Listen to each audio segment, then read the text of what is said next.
Good day, I'm Martin Gagel with Market Radius Research. It's Tuesday, March 22nd, and we've got CEO John Archibald and VP Sales Aaron Archibald of CO2 Gro. CO2 Gro has patented technology to increase efficiencies and yields of greenhouse agriculture crops. I've got CO2 on the call today. I first met with them many years ago, but I've lost touch with them over the last couple of years, and I'm looking for a refresher on the company and an update on their commercialization progress. I'm a big fan of the ag tech space and technologies that improve farm output and efficiencies. Their technology, along with the growth of greenhouse agriculture, represents a strong market opportunity. Along with also, the company has received solid endorsement by the investment through some smart money, notably Osprey Ag Science. But please remember, this is neither a recommendation nor investment advice. We're here to learn about the company. John and Aaron, thank you very much for joining us. And why don't you tell us about CO2 Gro? Thanks, Martin. I'll run us through our Q1 2022 corporate deck, which will speak to the commercialization, sort of the company, the structure, as well as the technology development. So, pardon me. So there's a disclaimer, which Martin already spoke to. I'll skip over that and jump into the meat of the presentation. So we're an early stage commercial precision ag tech company, a Canadian company. We are about delivering CO2 sustainably to growers everywhere. The protected ag market is about 600 billion square feet. When you add in floriculture and other value products, it's about 800 billion square feet. Where we focus our energy is 40 degrees north and south of the equator, as most of those companies that are growing have open-sided structures and can't actually apply atmospheric CO2 enrichment.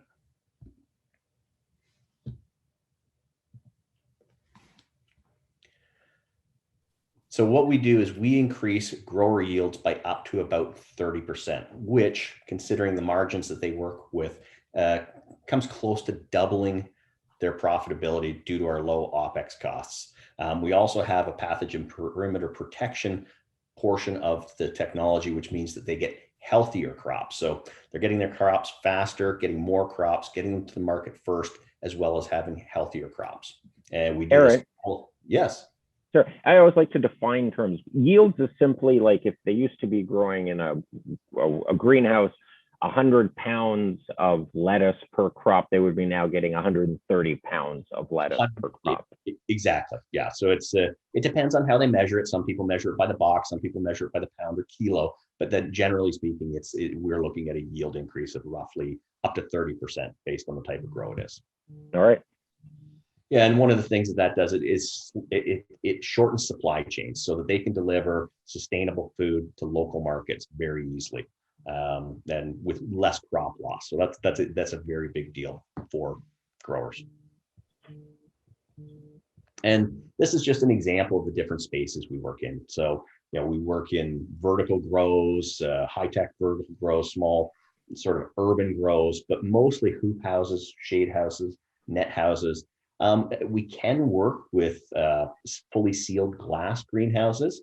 They make up less than 1% of the global market, and they're frankly a slightly harder sell than someone who can't atmospherically enrich with CO2 and play catch up to those guys. So they've got huge CapEx costs, but they can actually supply CO2 to their plants, whereas the people with the low CapEx investments haven't been able to historically do that. So they're able to play catch up now with us. Okay, so I'd like to dig into that part of it with the different covered grow ops. If you could just go back one slide. Mm-hmm. So within the glass dome, you're not getting as much traction there because CO2. Let's just to get the core technology.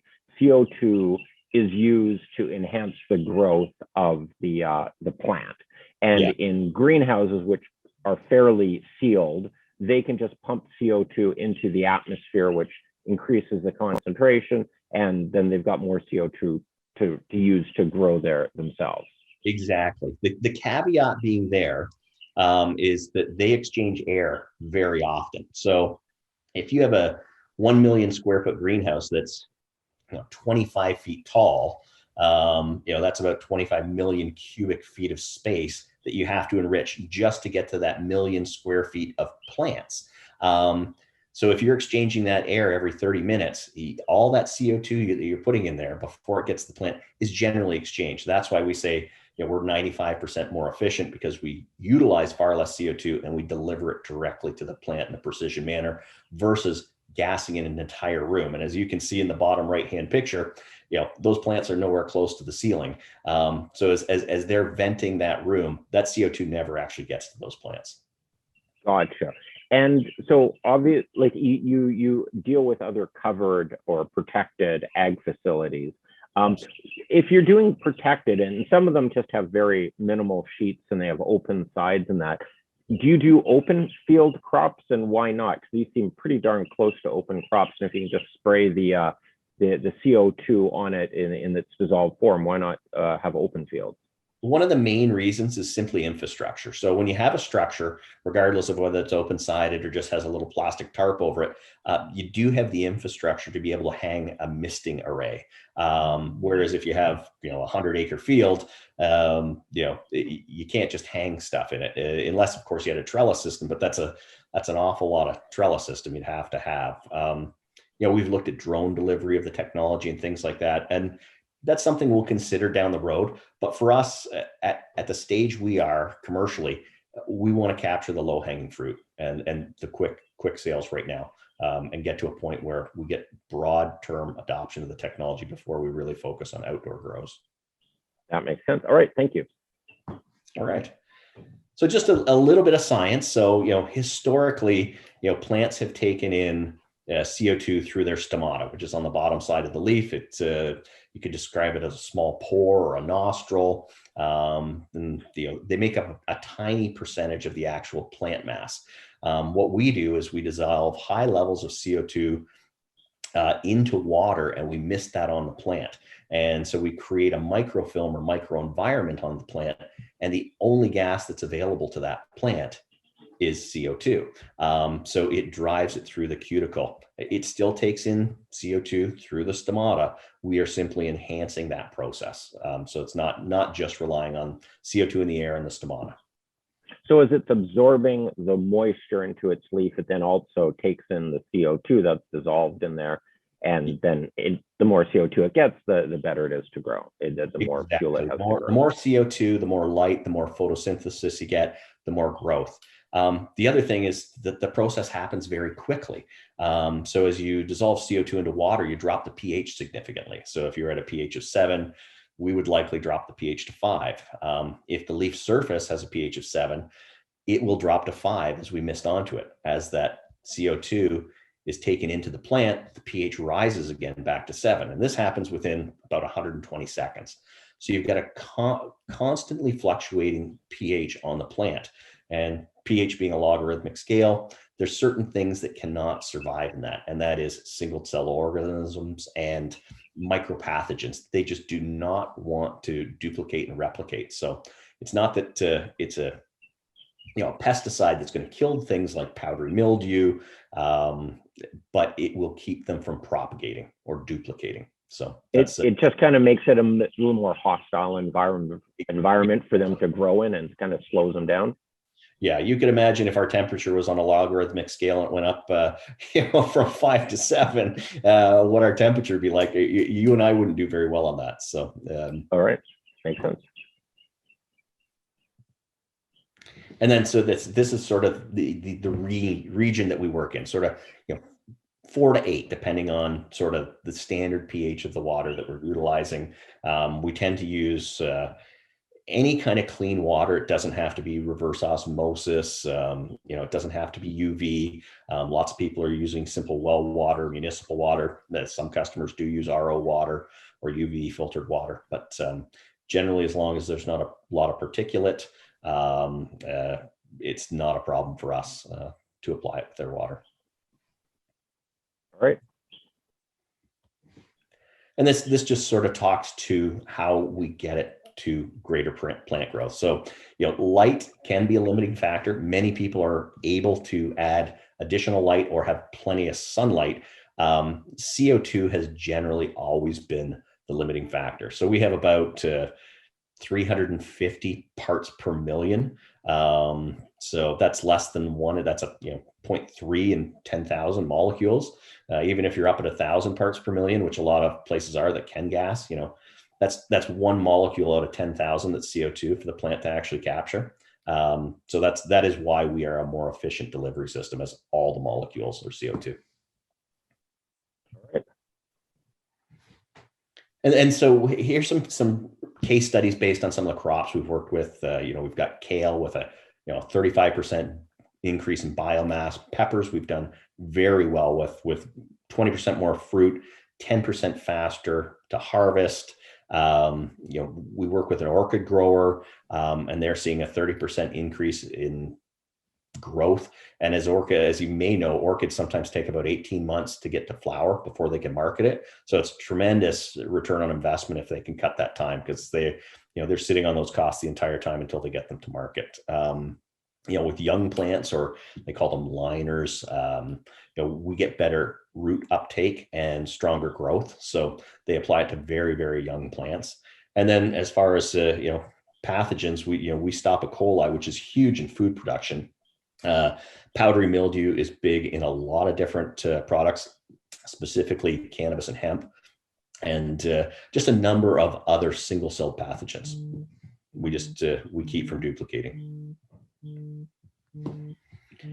And then when you look at our product and what we're doing, and sustainability is a big thing for us. So when you look at the cost of CO2 for even in one of these sealed greenhouses that can do it, they're running at about 2,500 metric tons per year of CO2, most of that being vented at about 500 metric tons, $500 per metric ton, and future carbon emission taxes, you're looking at $170 metric ton by 2030 increase. So considering that growers run on pretty thin margins, usually about 25%, that kind of increase in their base costs of supplementing CO2 is going to be huge. If we can do it using 5% of the CO2 that they used to use and getting 100% uptake, we are going to tremendously reduce their OPEX costs on enhancing their growth. It seems pretty absurd having, like in this age of global warming and that, then literally pumping extra CO2 into their environment. So yeah, spraying it on, and I guess a much greater percentage of what you pump in actually gets absorbed then by the plant, so it actually turns into biomass and that.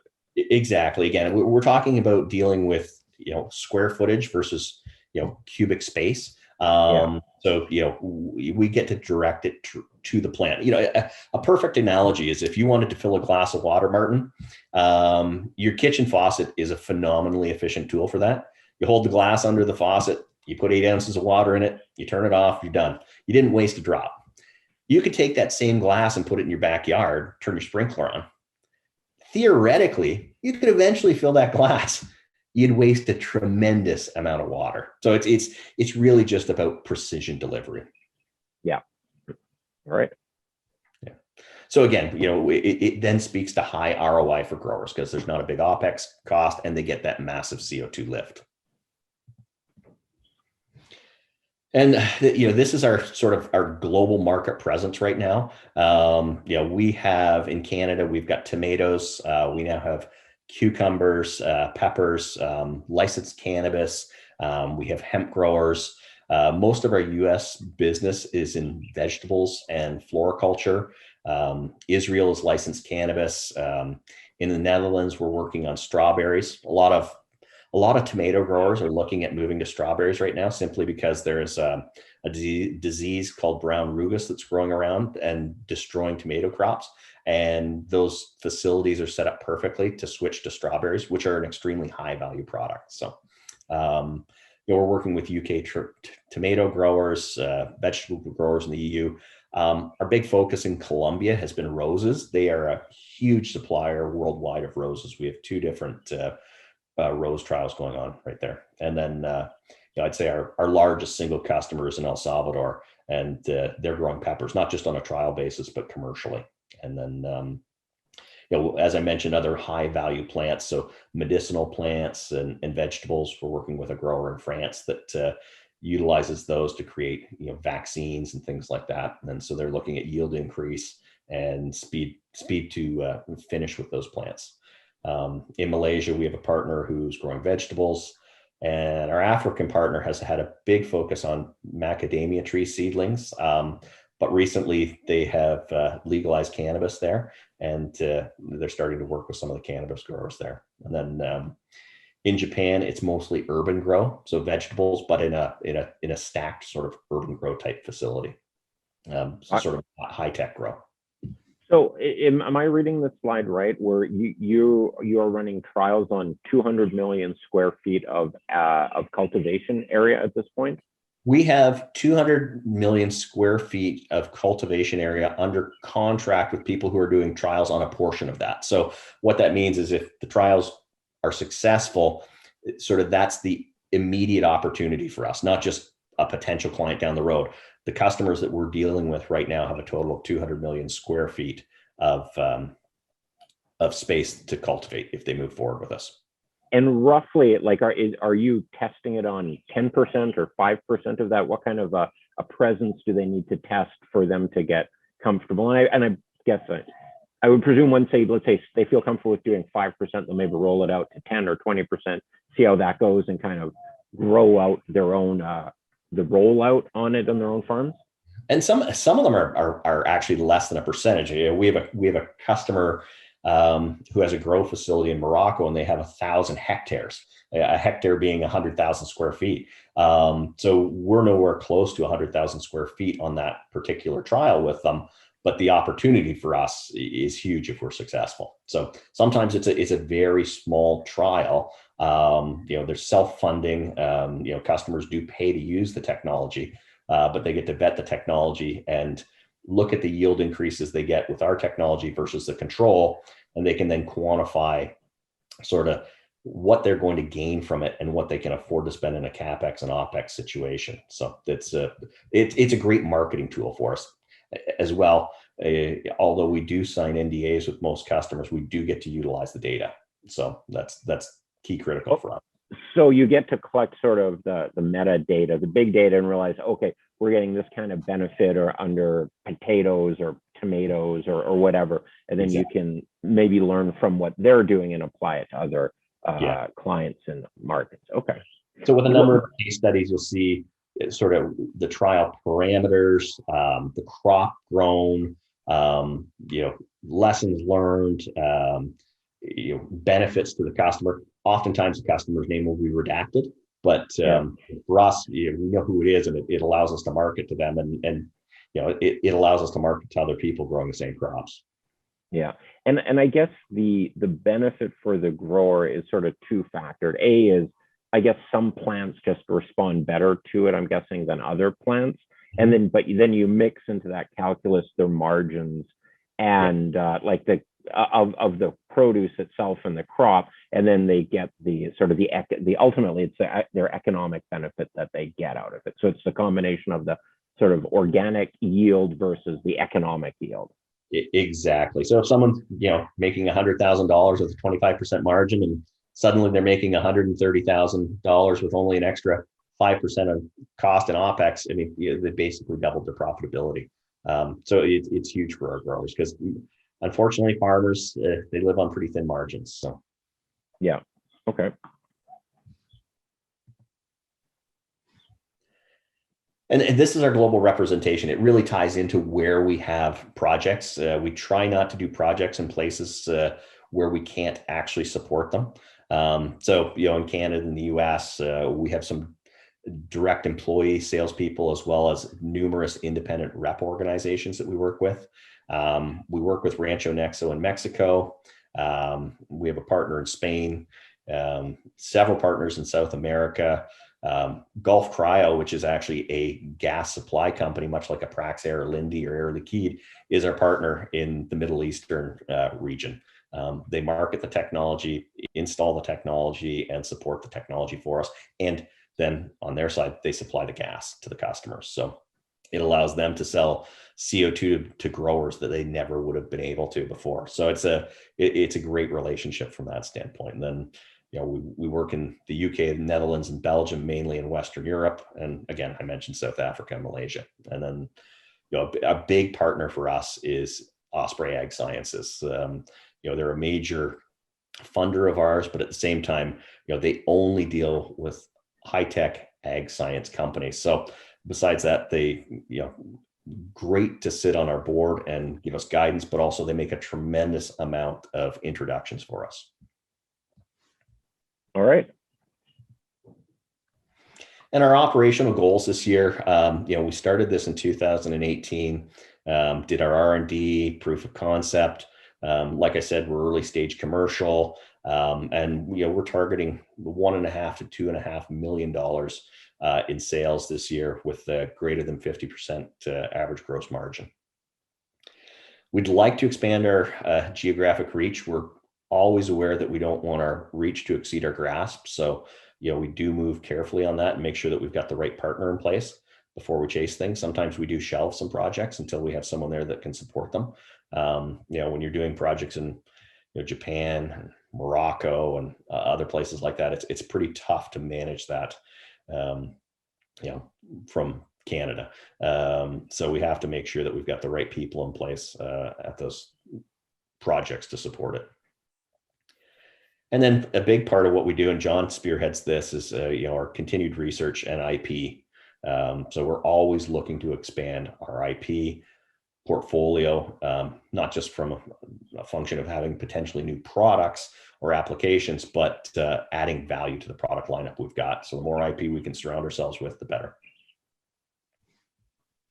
And I guess talking about on the IP side and I guess the business model here, your technology is in sort of saturating the water with the CO2, and then having that's the core of the technology. So could you just talk a bit about like the business model, or do you lease the units and then you make an ongoing revenue off of that, or is there a razor blade kind of a model to it, a one-time sale, sort of a SaaS kind of equipment as a service model? We're pretty lucky in that we have a fair bit of flexibility. Saturating gas into liquid is part and parcel of that IP portfolio. More important than that is sort of our pathogen protection and the actual application of the water. I mean, there are lots of ways to saturate water with CO2. Most of them pretty inefficient. We've got a very efficient one. So that's important, but it's more sort of the use or the application as well as other things. And we'd like to lease to people and license it to them. We have had some growers who've come to us and said, we actually want to buy the technology. And so what we do is we allow them a one-time purchase with a specific site license, i.e. they can't move the piece of technology somewhere else. It's not like a tractor. This is tied to a specific site license. So they're welcome to use it at XYZ facility, but they can't take it and move it without, our express written permission to do so. With those situations, is there any recurring revenue, like you get a 10% annual maintenance fee kind of thing associated with that? Yeah, we often do. And then with the ones where we are actually helping them finance it, sometimes it'll be paid out over 8 years or 5 years or 3 years. So we do get recurring revenue there. And again, having a strong margin base, we make sure that cost of goods is covered in initial payments. And then it is really sort of like a license fee for all intents and purposes coming into us.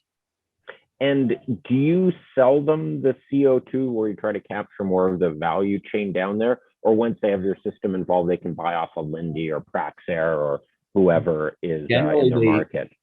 Generally, they would buy off a local gas supplier. We're pretty tied in with a lot of the gas suppliers, and we're currently working with some of them to come to some agreement where, as we bring new customers that couldn't use gas before in an atmospheric enhancement scenario, that we would like to share in those recurring revenues on, the consumable, i.e. the gas.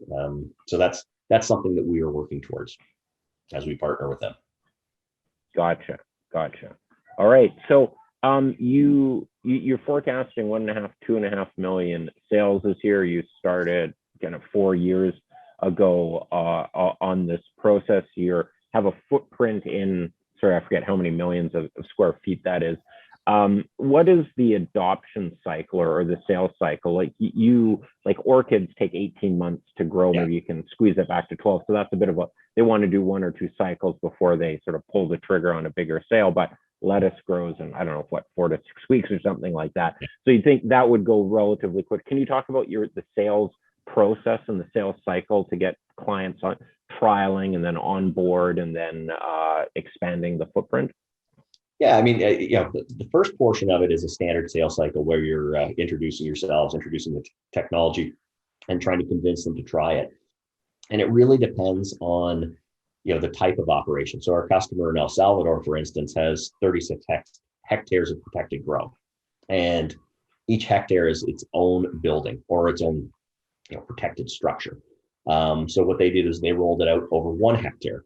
They'll likely be rolling out another hectare this year, utilizing their profitability increase to help fund further development and, into the other remaining 34 hectares. So that'll take a number of years to bring that project on scale at 36 hectares or 3.6 million square feet. But that's often how we do it with people. A lot of these growers are extremely big. So they can't just do it in a sort of a one-shot sale saying, okay, hey, we're going to roll it out in 36 hectares.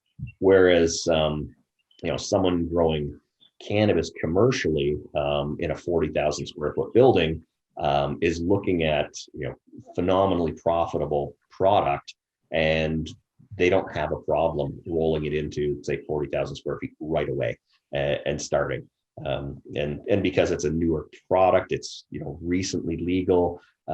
It's very different than, say, a 4th generation farmer who's gone about things extremely cautiously. They tend to be really well funded and make decisions quickly and move forward. So it really depends on crop, size of the facility, and who you're dealing with. With the 1.5 to 2.5 million sales forecast for this year, how many square feet does that imply of coverage? That's about roughly, depending on the jobs that we bring in, 2 million square feet. There's economies of scale. So someone who has 36 hectares pays less per square foot than someone with 40,000 square feet. So it really depends on the sort of the makeup of those jobs. But I'd say probably about 2 million square feet of new commercial space. So, like, it seems like a very easy math. You roughly capture $1 per square foot of revenue. Like, obviously they're higher, but on the average for this year, at least, that's kind of the realm it's in. Yeah, I would say on the average, and that's skewed when you have customers with 1,000 hectares and you're giving them, you're basically discounting the product to capture square feet. We also look at it as a company in regards to our ESG.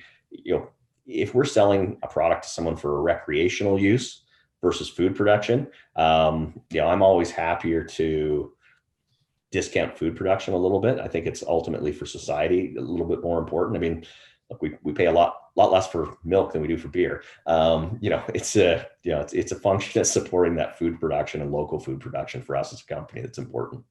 Yeah. And on that sort of segmenting, are you able to segment, like, if that this company has a higher value crop or a certain type of crop is higher value and they've got more margin to afford a system like this, is there a way for you to kind of charge them more, but sort of the lower margin farmer give them a better deal and still not sort of screw up the market pricing?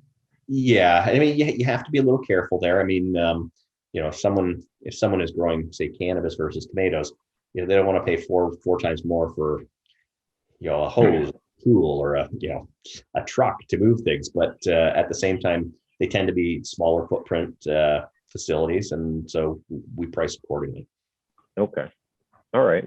And for us, it's not such a big deal because they have such high margins versus, say, a tomato or cucumber or lettuce grower. So yeah, and this revenues here, like this $1.5 to $2.5 million, would that be largely kind of lease revenues where, let's say you stopped all new sales, that call it $2 million this year of revenues, would that translate into another $2 million ish of revenue next year, or is this kind of one-time sales? No, it'll be over time. So we define sort of there's sale and revenue. So if I sold you a system, if the company sold you a system for, $1 million over 5 years, it's, it is $1 million sale, but that revenue will be recognized over 5 years as recurring revenue of $200,000 a year. Okay, so this, call it $2 million of sales this year, that could translate into whatever 10% or 20%, like $400,000 of actual recognized revenues for the 1 year. Yeah, and then obviously if there's a direct sale, we have some customers who do want to just capitalize it right away. They have the means to do it, or they have the facilities to do it. So. Okay. All right. All right. So, moving along, environmental, social governance, that's a big thing for us considering the space we work in. Yeah, we have a pretty diverse management team, a diverse board, and we focus on, people, planet, and prosperity.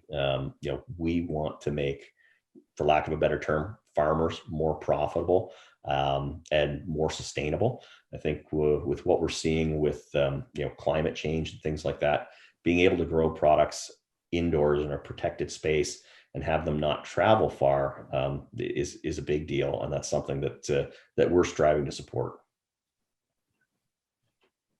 I think a lot of people forget that there's sort of three parts to so often people go ESG, oh, it's green, the environmental stuff, but there's the social and the governance side to it as well.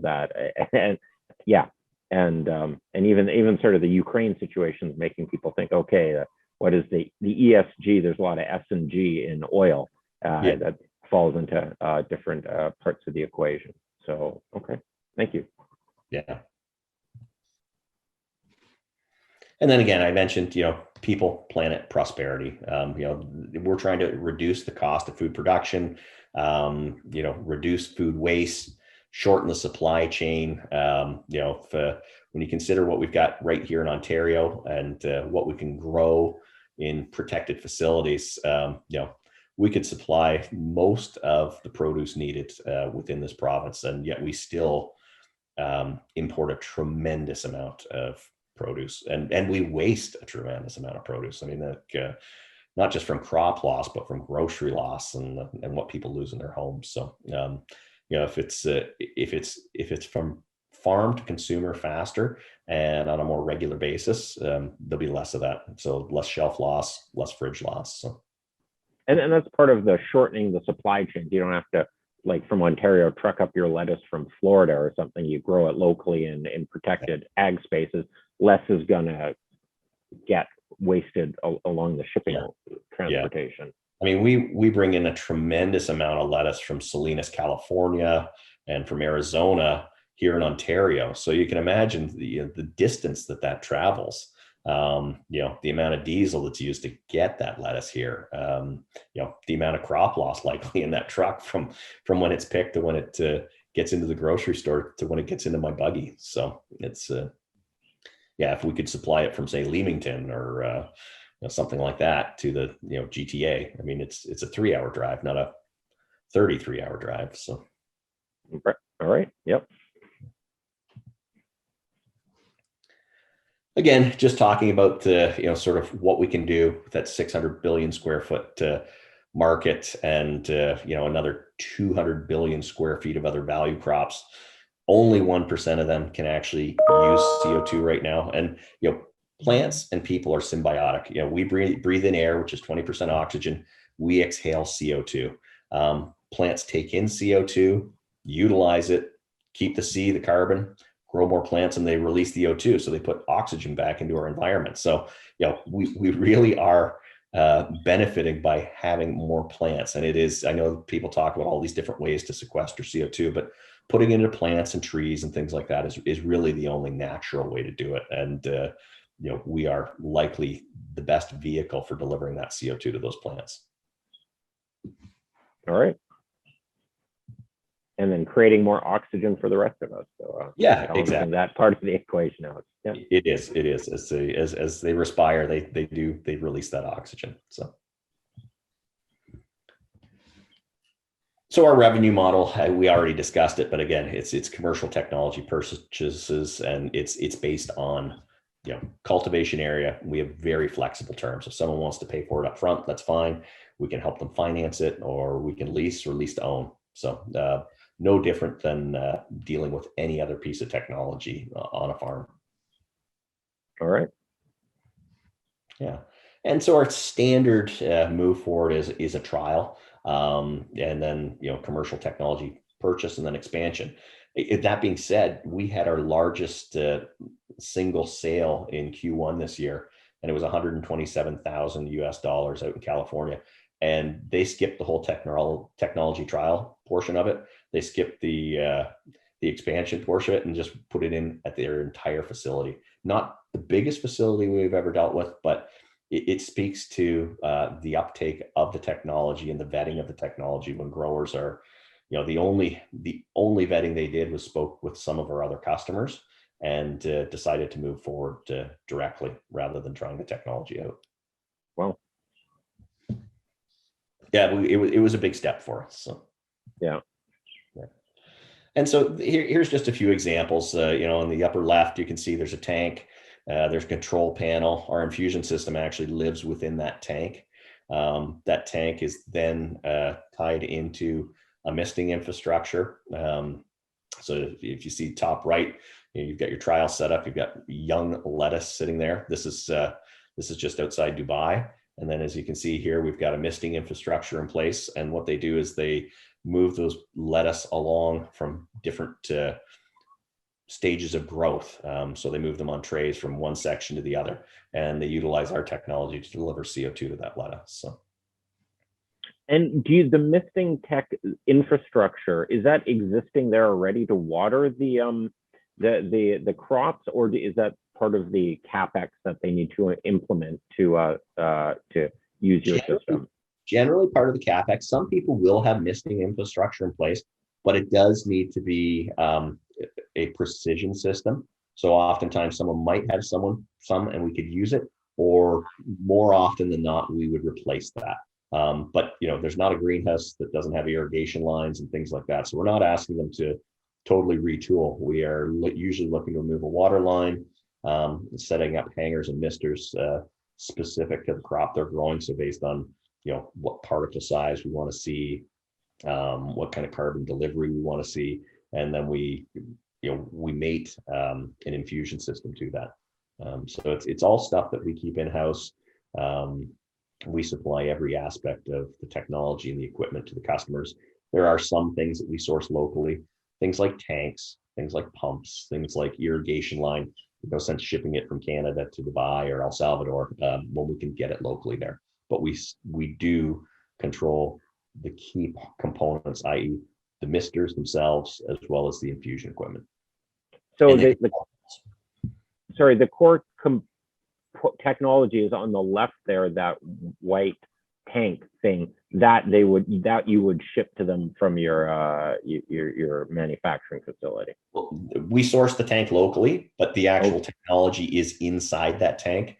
We did supply the control panel. So for us, it's the controls, the actual misting nozzles like these that we supply for them, as well as the infusion technology. But things like hoses, pumps, tanks, things like that, we would generally source that close to the project. Gotcha. And is there something special in the misting head that it doesn't sort of pull out the CO2 if it gets sprayed too fine, or I don't know? No, Martin, that's a really good question. So what you don't want too much pressure drop. You need to have the right droplet size that you're misting.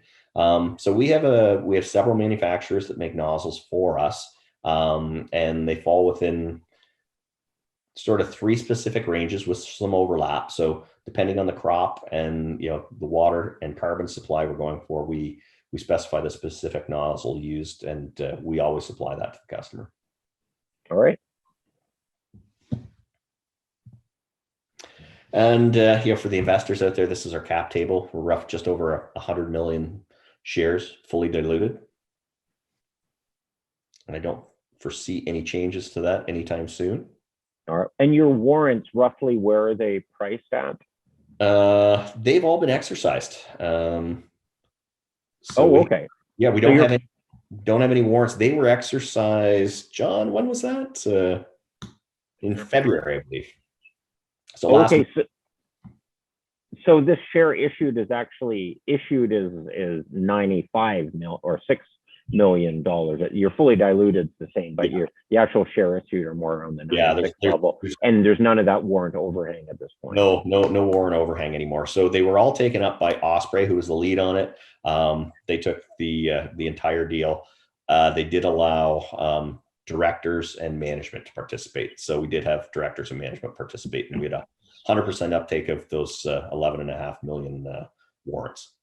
Yeah, and I think it's something, I don't know the numbers off the top of my head, but I believe Osprey has 10%-ish of the shares out, so they're actually a reporting shareholder. And Insider, you guys own over 20% is or 20-ish% as well. So big, a lot of skin in the game. Yeah, so between John, myself, and Sam, we're at roughly 20%. Osprey's at roughly 20%, and there are a few other large key shareholders. So, there is a lot of skin in the game. So, the management is fully invested in the company. All right, good to see. And then this was just sort of speaking to our management team. There's John and myself, Sam, who Martin, he heads up our market research. Steve Gledhill's our CFO, and then our board of directors. Mike Boyd is an independent director. Rose Gage is also an independent director. Gord Surgener from the University of Guelph is an independent director, and Tom Wiltrout as well. John and Sam both also sit on the board. All right. That's about all I've got. Any more questions? Yeah, we've got, I got a couple here to go through, a couple from the audience as well. So from the audience, please type your questions into the Zoom Q&A feature, and I will read them out. I won't read your name, so you can consider it sort of anonymous there. But I've got a couple of questions here from prior. What kind of approvals or registration do you need to apply this in different jurisdictions? Do you need, like, in what was being an EPA or an FDA registration to apply it on different crops? Sorry, go ahead, John. Oh, okay. So in Canada, we received approvals from the CFIA, which is the Canadian Food Inspection Agency, and Health Canada. So and with CFIA approval, basically you don't we're not required for any further registrations worldwide. That's pretty well accepted as what it is. I mean, we're putting potable water and CO2 together, so it's not exactly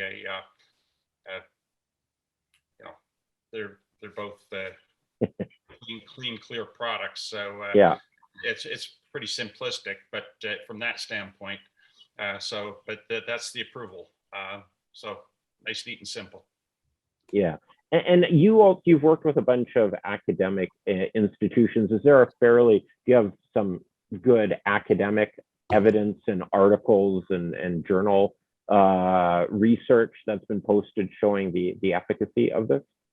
We certainly have. We've worked extensively. We developed the technology working with St. Cloud State University, and Matt Julius is our CSO. So we did a lot of the early on work there, and since then, improving that the CO2 went through the leaf cuticle firstly and foremostly, and that what it did in terms of increased plant growth, and in terms of what it did in terms of perimeter pathogen protection with E. coli and the other mycopathogens, powdery mildew, so that we did that. looking at conductance and all of those things to show that the plants were in fact very positively responding to the CO2 infusion. And much the same as CO2 gassing does. I mean, we're pretty comparable with that, except that we can operate in 99, in the 99% of the places where gassing doesn't. And so, yeah, but we've expanded our research to other research facilities, independent and academic research facilities. CO2 gassing, that's a pretty well-established technology and used in greenhouses, is it not? Like, there's not a lot of science fiction to that. It's like, it's one of their protocols they can use to work and figure out if the economics work to enhance yield crop.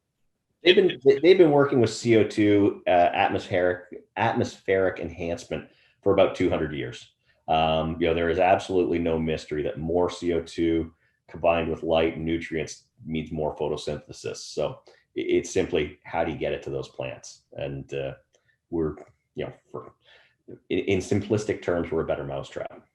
Yeah, we can just bring it to the guys that can't seal the greenhouses, which is, as we've said, about 99% of the greenhouses, 99% of the grow facilities in the world, the protected grow facilities in the world. So that's what, yeah, as Aaron says, better mousetrap, certainly, and greater applicability. Yeah. With your sales, you guys you're planning or targeting like a 50% gross margin. That's the plan. Yes, absolutely, and that's that takes in cost of goods, cost of sales, for our sales partners and things like that. So it's it's a healthy margin product. And could you just talk about, Aaron? Could you talk about your those partners? Are they true distributors? Where they like sort of stock your equipment in house, or are they more like agents and then they make a sale and they cut a commission on it, and you sort of package up they get the local hoses and equipment and you send over sort of the core IP and they assemble it together? Absolutely, it's a bit of a hybrid. So, for instance, our partner in Mexico does stock some equipment, pays for some equipment, not a tremendous amount. So we'll be restocking them as they make sales, and then they source a number of things locally. And then what we tend to do is sort of a net revenue split. It varies from partner to partner, but that is how they're compensated, generally speaking. Gotcha. And on the trials, how long are typically the trials? Is it like, depending on the crop, like 1 or 2 grow cycles where orchids are long and lettuce is short, or how do they do that? Exactly. So sometimes it's more than 1 or 2, but so things like lettuce, cannabis, microgreens, extremely short growing cycles. You're right. Things like orchids, long, but even things like tomatoes are sort of a 1-year cycle. So they put the plants in, they harvest throughout the year, and then they pull all the plants out and replant usually end of December, beginning of January, here in Canada anyway. So a lot of times those trial cycles are long-term at big facilities. So. All right. And do you have any competitors? Like, there's the gassing competitors, but anyone else doing what you do, and your patents, like, how protected are you from other people doing something similar? I'd say we're very protected, and our gassing partners aren't really competitors. In fact, that we're working with several large gas suppliers because they're looking at us as a means of capturing the other 99% of that market share that they don't have a chance of getting right now. So companies like Gulf Cryo in the Middle East are really keen to partner with us and market the technology, because they're dealing with growers that they could never sell CO2 to before. Even if it is a little less CO2, they've got skin in the game there. We're working with a major North American gas supplier, especially in our Colombia projects. And again, the reason being is they want to be able to sell CO2 to all these growers that have never been able to before. So I'd say rather than competitors, they're partners. Okay.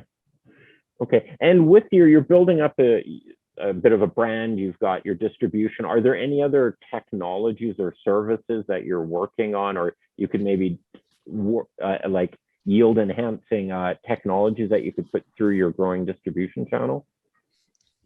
Yes, we are. Yes, we are. As a matter of fact, part of our R&D is continually looking at things to enhance nutrient delivery and suppress pathogens, things like botrytis and things like that are, you know, ugly things in the greenhouse and not something you want. Yeah, we're looking at ways of delivering that through our CO2 misting technology. All right, interesting question here. With your CO2 system, can that help?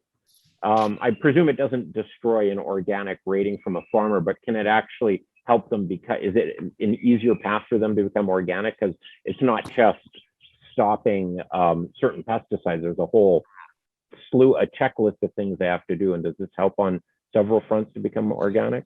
I think in some respects, maybe not directly, but if you don't have to use pesticides because you're getting a pH shift on your plant, there's nothing inorganic about CO2 or water, as long as your water quality is acceptable. CO2 is naturally occurring in the air. Enhancing it doesn't change your organic certification. If it means you can get away from certain pesticides and herbicides, or certain nutrients even, then I would think it would help. But we don't necessarily have, an organic certification, and no one has ever thought that we needed it. So we haven't bothered chasing it. It hasn't affected any of our customers who are certified organic using it. All right. And I'm going to go through some audience questions here. What amount of square footage are you able to have installed today? What you have for equipment stock? I guess how many square feet do you have installed today at this point? Well, I guess I'll take that in two points. I think, John, we have enough equipment to do about 15 million square feet right now on hand, sitting in a warehouse so that we can deploy it. And off the top of my head, I would say we have roughly 700,000 square feet under cultivation right now. Okay. And so given your sales forecast, you're looking to kind of triple that this coming year. Yes. All right. Can you talk about the vertical farming market and what kind of do you see a lot of growth out? There's a lot of buzz in that area. Do you actually see a lot of growth, actual vertical feet being installed, and your opportunities therein? I think there's some great opportunity. We have worked with containerized growers, so those growers who work within a shipping container, and we saw some fantastic results in that. We lowered their consumption of energy, like electricity. We also lowered the temperature because misting on the plants, you get the heat of evaporation, and those indoor growers or vertical grows tend to run a little hot, and they use a tremendous amount of energy venting them. So what we saw was good uptake of CO2, but at the same time, major cost savings in energy usage. Interesting. I would have never thought of that. All right. Do you have any identified backlog or ongoing supply chain issues? Yeah, I think, COVID has been, 2 years of being a Canadian and, not being able to travel very much and stuff made it really difficult, made it key critical that we had good partners. We haven't had a major problem sourcing things. I have noticed that things have taken longer than expected. We've seen a few increases in raw materials, plastics and things that are used in some of the components. Mostly just a slowdown, not an inability to get it, but if they tell you it's 4 weeks, expect 6 to 8. And just have to manage your customers' expectations on deliverables. So slightly longer lead times, which we have taken into account by buying some extra equipment and couriers seem to be overwrought with business, and that's one thing that, Yeah. and they seem to be less reliable than they used to, simply because they're likely run off their feet. All right. It's a bit of a longer question, but the gist of it is you've got a proven technology, and they're just commenting. It seems to be sales are ramping up a little slowly, given seems high benefit to the clients, proven technology. Can you talk about sort of the sales growth? I guess maybe COVID slowed things down a bit, or are farmers very conservative and just like, oh, we don't, kind of cautious about this new tech? Farmers are conservative. No one had really heard about this technology till, I'd say, 2019. 2018 was proof of concept, R&D, starting a few small trials. So, when you show up with a tractor, farmers know what tractors are. It's hey, does it have more horsepower? Is it more efficient? Okay, fine.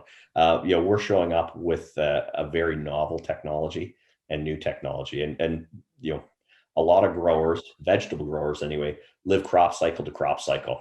So to ask someone to change everything they do and risk everything on a full sale it's a difficult thing to do, and that's why we do a lot of the technology trials on a small percentage of their crop and use the rest of the crop as a control. Gotcha. Actually, I had can you talk about the cannabis market? There was a lot of opportunity there. That's an industry that's going through all sorts of changes. How has your traction been within there? What are the barriers or the opportunities you see in the cannabis side? I look at the cannabis side as sort of multifaceted. So you've got the very big players in Canada, sort of the licensed producers. Dealing with them, I found, can be a little bit difficult because they have constant management change, pretty large bureaucracy, and have a tough time making decisions. And again, like I said, sometimes their management is a revolving door, whereas smaller growers, sort of the 50,000 to 100,000 square foot, who are an owner operator, they can pull the trigger right away. So we've actually had better uptake with them.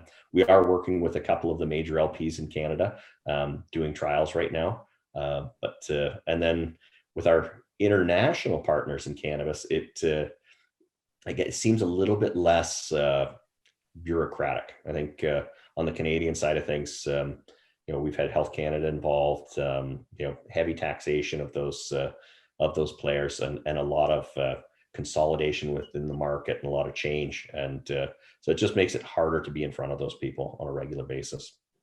If I remember correctly, in cannabis, you get 4 to 6 growth cycles a year in sort of contained areas, or how when they're doing trials, how many cycles, or are they like turning a bunch of knobs and dials on each one to really sort of dial it in before they pull the trigger, or can you get any pushback what you're getting from the guys who haven't said yes yet? A lot of them get about 4 grow cycles per year if they're growing inside. So we're looking to reduce that and hopefully get them 5.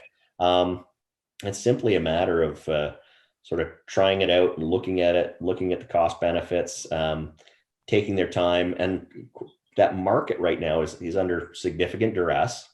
So a lot of them are in survival mode right now versus enhancement mode. So, on some of them, it's, hey, we love the idea, but, we got to make sure we're still open in 30 days. And so, sometimes that's what we're dealing with and we're put on the back burner. And could you discuss your current, like your balance sheet, your burn rate, that sort of a thing? Sure. Yeah. In regards to, I know we have roughly $2.4 million in the bank right now. We have an extremely low burn rate. Basically, the executive, we're tied in with shares versus cash compensation. We have a pretty lean team, internal team, and most of our external salespeople are compensated by a share of the revenue. So, we have standard admin costs as a publicly traded company, but we don't have huge executive salaries. Our board members don't take phenomenally high fees. as independent directors. So yeah, really low burn rate and lots of cash in the bank. And burn rate roughly per month or quarter, or? I would say, including equipment, less than $100,000 a month. Well, Oh, under. okay. Yeah. Okay, so you've got is there any plan on ramping that up, or does that turn into like 1 to 2 year kind of run rate here? We try to run the business like it's our own money. So, when it comes to staffing costs, they're likely $30,000 a month.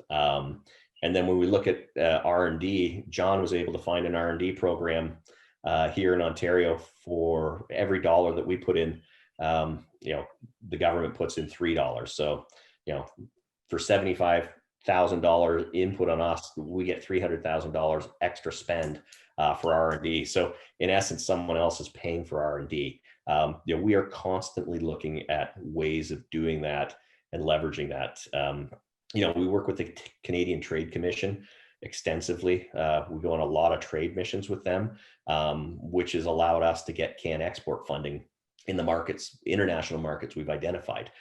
So when we're at conferences and things like that, a lot of the times can export will pick up. It used to be, for every dollar we put in, they put in 75 cents. Now it's down to 50. But leveraging programs like that, allows us to really, really stretch our dollars and have a lower burn rate. All right. So having a couple of year run rate right now, as we're really starting to ramp up, is a very good thing. Yeah. Right. It's really driven by the fact that the three senior guys, we're major shareholders, but we haven't taken cash comp. So we've been driving this thing. We know what it's going to do, and we're dedicated to making it happen. All right. And we're an hour into this, so should we start wrapping things up? I always like to end it off with if you any sort of your own concluding comments, but what kind of news flow should we be expecting over the coming, like through the end of the year? Sort of contract wins? I don't know, are you working on partnerships? Would M&A potentially be in the mix? What kind of news flow should we be keeping our eyes open for? Well, I don't think there's any major acquisitions, but we are going to see some interesting things from our R&D in terms of some new product launches, a couple of new marketplaces, some new partners, some new marketing partners, and some major sales. We've got some major sales in the offing that major sales are likely the most important thing, and then some new product offerings and some patents and partners. So I think we're seeing all of those things on the horizon for 2022. All right. Aaron and John, thank you very much for taking the time to chat. Gave a great overview on how the business is sort of been built and how it's growing. So thanks a lot. I'd love to chat with you again in a little while and see how 2022 starts or continues shaping up for you guys. Martin, it's been a pleasure. Thanks, Martin. Appreciate it. All right. Have a great day and talk to you again soon. Okay. Thanks, guys.